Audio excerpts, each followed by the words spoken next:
자, 지금부터 우리 기출 문제를 한번 풀어보도록 하겠습니다. 자, 우리 기출 문제 중에 우리 오늘 풀이를 같이 할 것은 메이크업 기출 문제 2회에 해당하는 부분이라고 볼 수 있습니다.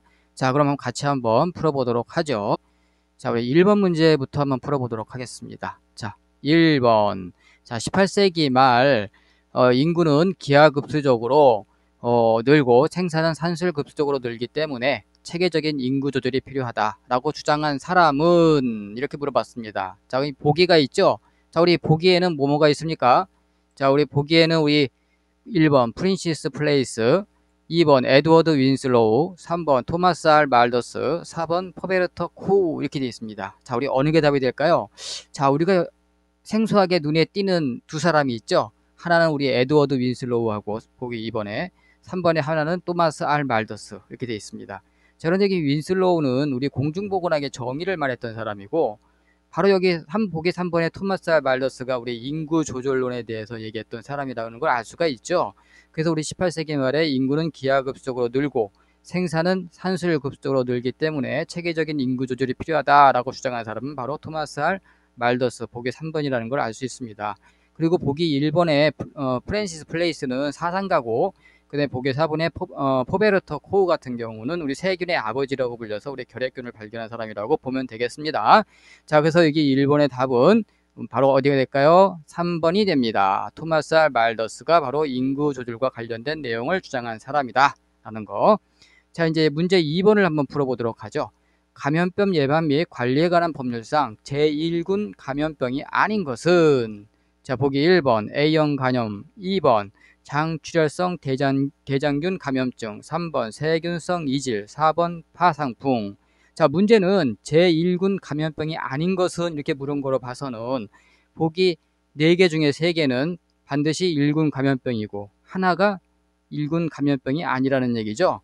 자, 그러면 우리 법률상 우리 법정 감염병은 1군에서 총 우리 5군까지 있는데 1군에서 4군까지는 즉시 신고고 그 다음에 마지막 우리 5군이 7일 이내 신고 이렇게 돼 있죠. 자, 그런데 여기서는 지금 1군 감염병의 종류를 물었습니다. 우리 1군 감염병이라는 건 감염 속도가 빨라서 즉시 환자의 격리가 필요한 감염병이다 라고 했었고 그 종류가 뭐가 있었죠? A형 간염, 장출혈성 대장균 감염증, 그 다음에 세균성 이질, 그 다음에 파라티푸스, 뭐 패스트, 그 다음에 0157, 그 다음에 또 뭐가 있을까요? 콜레라가 여기에 해당이 되겠죠? 장티푸스. 자, 이게 다 1군 감염병이라고 한다면 우리 2군 감염병은 예방접종이 필요한 감염병이라고 해가지고 디프테리아, 백일해, 파상풍, 홍역, 뭐 풍진, 그 다음에 유행성 이하 선염, 폴리오, 일본내염, B형 간염이 2군 감염병에 속한다고 우리가 할 수가 있습니다. 자, 그러면 여러분 여기 답이 뭐가 될까요? 보기 4번 파상풍은 바로 2군 감염병이 되겠네요. 금방 우리 확인할 수 있을 것입니다. 자, 이렇듯 우리 법정 감염병의 종류가 시험에 이렇게 잘 나옵니다. 그리고 반복적으로 계속 나오니까 여러분들이 이 법정 감염병의 종류에 대해서 반드시 외우고 있으셔야 합니다. 자, 그리고 특히 또 시험 출제율이 가장 높았던 것 중에 하나가 우리 바로 해외로부터 유입되는 감염병, 바로 4군 감염병이죠. 4군 감염병의 종류에는 우리 뭐가 있었습니까? 뭐 에볼라병, 댕기열, 그 다음에 보톨리듐 독소증, 지카 바이러스, 신종 감염병 같은 것 등은 다 어떻게 해요? 4군 감염병에 해외로부터 유입되는 4군 감염병에 해당이 됐다라는 거 하나 챙겨두시면 될 것 같고요. 그 다음에 우리 특히 3군 감염병의 종류도 우리가 있는데 거기에는 3군 감염병은 뭐죠? 지속적인 발생 여부를 감시와 방역 대책이 필요한 것이 우리 바로 3군 감염병이다 했고 그 3군에는 우리가 결핵이라든지 말라리아, 뭐 성병, 그 다음에 또 가장 많이 나는 후천성 면역결핍증 AIDS가 여기 해당이 되죠. 자, 이런 것들도 여러 종류별로 여러분들이 외워두셔야만 됩니다. 그래서 1군, 2군, 3군, 4군 이 법정 감염병 요 4개의 그 정의와 감염병의 종류를 여러분들이 꼭 다시 한번 정리를 해 두시고 시험장에 가시는 게 좋을 것 같다라는 생각이 듭니다. 그래서 이번 문제는 자주 출제되는 문제니까 여러분들이 반드시 신경 써서 다시 한번 관리해 줄 필요가 있다라는 거 꼭 다시 한번 말씀을 드리고 여기서 이제 2번 문제는 답은 4번, 보기 4번의 파상풍은 제2군 감염병이다 하는 거 꼭 챙겨 두시기 바랍니다.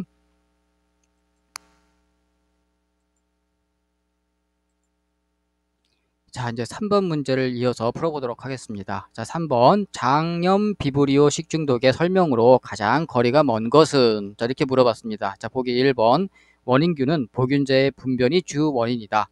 2번 복통, 설사, 구토 등이 생기며 발열이 있고 2에서 3일이면 회복된다. 3번 예방은 저온 저장, 조리기구, 소음 등의 살균을 통해서 할 수 있다. 4번 여름철에 집중적으로 발생한다. 자, 우리 장염 비브리오 식중독에 대한 설명으로 거리가 먼 것을 물었습니다.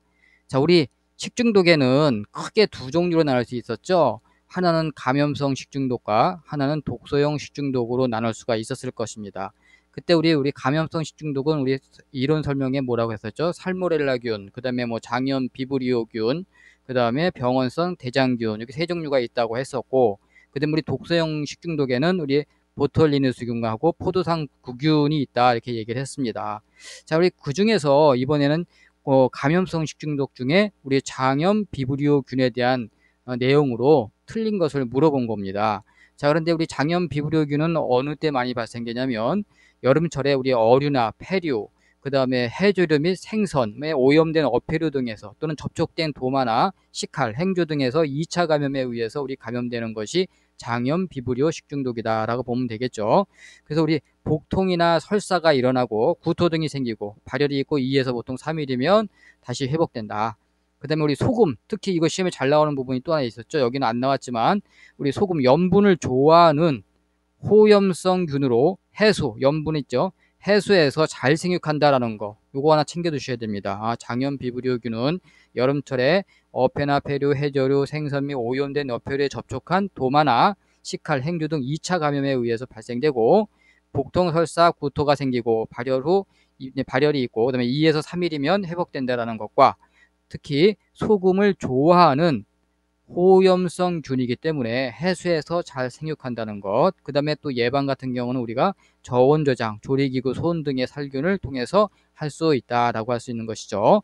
자, 그러면 여기에 보면은 원인균은 보균자의 분변이 주 원인이다. 이거 분변과 관련이 있는 건 바로 뭐냐면 우리 병원성 대장균이 여기에 해당이 되는 거겠죠. 장염 비브리오 식중독하고는 관련이 없습니다. 우리 병원성 대장균은 환자나 우리 보균자의 분변에 의해서 감염되는 게 우리가 병원성 대장균이라고 할 수 있습니다. 그래서 보통 설사나 식욕부진, 뭐 구토나 복통, 두통, 뭐 치사율은 거의 없다고 볼 수 있죠. 그 다음에 우리 그람 음성균이며 무화표 강균이다 이렇게 얘기했었고, 대장균, 0157 등이 여기에 대표적이라고 볼 수가 있습니다. 그래서 우리 호기성 또는 통상 현기성이며 유당 또는 저당이지, 저당을 분배하고 분변의 오염의 지표가 된다. 분변의 오염의 지표가 되는 게 뭐냐 물어보면 병원성 대장균이다 이렇게 보시면 될 것 같고요. 그 다음에 베로톡신을 생성하고 대장 점막의 궤양을 유발하는 것이 바로 병원성 대장균이다. 그래서 병원성 대장균의 원인균은 바로 보균자가 보다 분변이다라는 거, 요거 하나 꼭 챙겨두시면 되겠죠. 그래서 여기 3번의 답은 1번이다라는 걸 알 수 있고, 1번의 이 설명은 병원성 대장균에 대한 설명이었다라는 거 꼭 하나 챙겨두시면 될 것 같습니다. 그래서 여러분들 여기 감염성 식중독 중에서 특히 시험에 우리 잘 나오는 거가 뭐가 있냐면 또 살모넬라균도 잘 나왔죠. 요것도 하나, 살모넬라균에 대해서도 여러분 한번 챙겨두실 게 뭐 쥐나 개나 고양이, 닭이나 파리, 바퀴벌레 등의 곤충류에 의해서 발생될 수 있고 급성 위장염을 일으키는 게 우리 살모넬라균이다라고 했었죠. 그래서 이게 보통 우리 어패류나 유가공류, 육류 등 거의 모든 식품에서 감염되는 게 살모넬라균이다라는 거 하나 챙겨두시고, 그다음에 우리 감염성 식중독 중에 우리 또 이제 뭐가 있을까요? 아까 장염바브리균 했고 병원성 대장균도 다 설명을 했네요.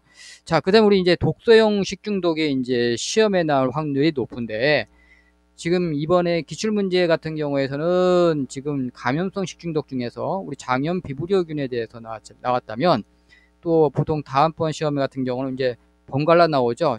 일단 감염성 식중독에 나오면 그 다음은 이제 독소형 식중독에 대한 종류가 많이 나오는데, 보통 독소형 식중독에는 우리 보톨리니스균이 가장 시험에 많이 나옵니다. 보통 우리 통조림이나 소세지 등 같은 밀폐된 식품에서 우리 번식하고 치사율이 가장 높은 식중독은 하면 바로 뭐죠? 보톨리누스균이다 라는 거 꼭 한번 챙겨 두셔야 됩니다. 그리고 그래서 그 증상이 보통 신경독 증상이 일으킨다 라는 말이 나오면 그건 보톨리누스균이다 라는 걸 금방 답을 찾을 수 있으셔야만 합니다. 자, 그리고 여러분도 우리 포도당규균이 있는데 포도당규균은 바로 뭐라고 하죠? 우리가 대표적인 식중독 물어보면 포도당구균 이렇게 하셔야 됩니다. 아, 대표적인 식중독이 뭐냐 물으면 답은 뭐다? 포도당구균 이렇게 얘기하시면 되고, 우유나 어육, 가공품 등에서 환웅이 있는 황색 포도당규균에 의하여 식중독이 일어나고 잠복기는 짧고 열에 강하다라는 거, 요것도 하나 꼭 챙겨 두시면 될 것 같습니다. 그래서 여러분들 요거 포도당 가장 대표적인 식중독 물었을 때는 포도당규균이고, 치사율이 가장 높은 거 물어보면 보톨리누스균이다 라는 것도 여러분 반드시 한번 챙겨 두셔야 됩니다. 그래서 여러분들 요 식중독의 종류도 시험장에 가기 전에 꼭 한번 다시 한번 챙겨 두세요. 자, 이제 우리 이어서 4번 문제를 한번 풀어보도록 하죠. 자, 4번. 임용사의 위생복을 흰색으로 하는 것이 가장 주된 이유는, 자, 보기 1번. 오염된 상태를 가장 쉽게 발견할 수 있다. 2번. 가격이 비교적 저렴하다. 3번. 미관상 가장 보기 좋다. 4번. 열 교환이 가장 잘 된다. 자, 4번 문제는 아주 쉬운 문제죠. 여러분들이 우리 위생복을 흰색으로 우리가 하는 이유는 뭘까요? 바로 오염 상태를 가장 쉽게 발견할 수 있기 때문이겠죠. 뭐 1번 문제 틀린 사람은 없겠죠. 그래서 4번의 답은 1번이 됩니다. 자, 5번 문제를 보죠. 우리 보건행정에 대한 설명으로 가장 적합한 것은 이렇게 물었습니다. 이건 뭐냐면 보건행정의 정의를 우리에게 물어본 거죠. 자, 보기 1번부터 볼게요. 공중보건의 목적을 달성하기 위해 공공의 책임하에 수행하는 행정활동이다. 2번. 개인 보건의 목적을 달성하기 위해 공공의 책임하에 수행하는 행정활동이다. 3번. 국가 간의 질병교류를 막기 위해 공공의 책임하에 수행하는 행정활동이다. 4번. 공중보건의 목적을 달성하기 위해 개인의 책임하에 수행하는 행정활동이다. 우리 보건행정의 우리 정의를 다시 한번 정리를 해보면, 보건행정은 지역사회의 주민과 국민의 건강을 유지, 향상시키고 정신적 안정 및 사회적 효율에 도모하기에 공적인 행정활동이다 라고 했었죠. 다시 말하면 우리 공중보건은 공중보건의 목적을 달성하기 위해서 공공의 책임하에 수행하는, 이렇게 했죠. 공공의 책임하에 수행하는 행정활동이다 라고 했었죠. 공공의 책임하에 수행하는 공중보건의 목적을 달성하기 위해 어떻게 해요? 공공의 책임하에 수행하는 행정활동.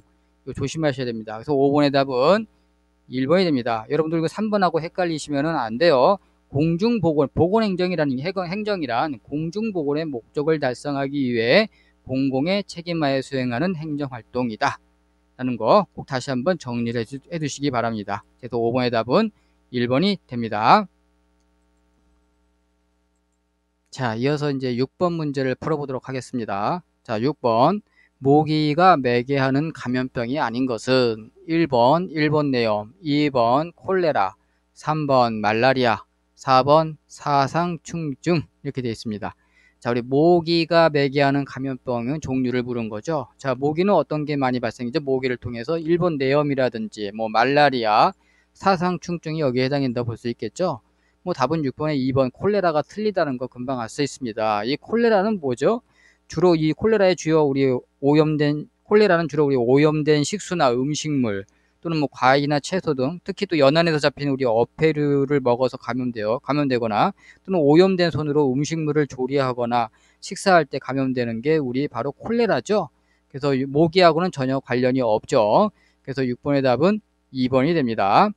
자, 7번 문제를 보죠. 7번. 대기오염 방지 목표와 연관성이 가장 적은 것은, 자, 대기오염 방지 목표입니다.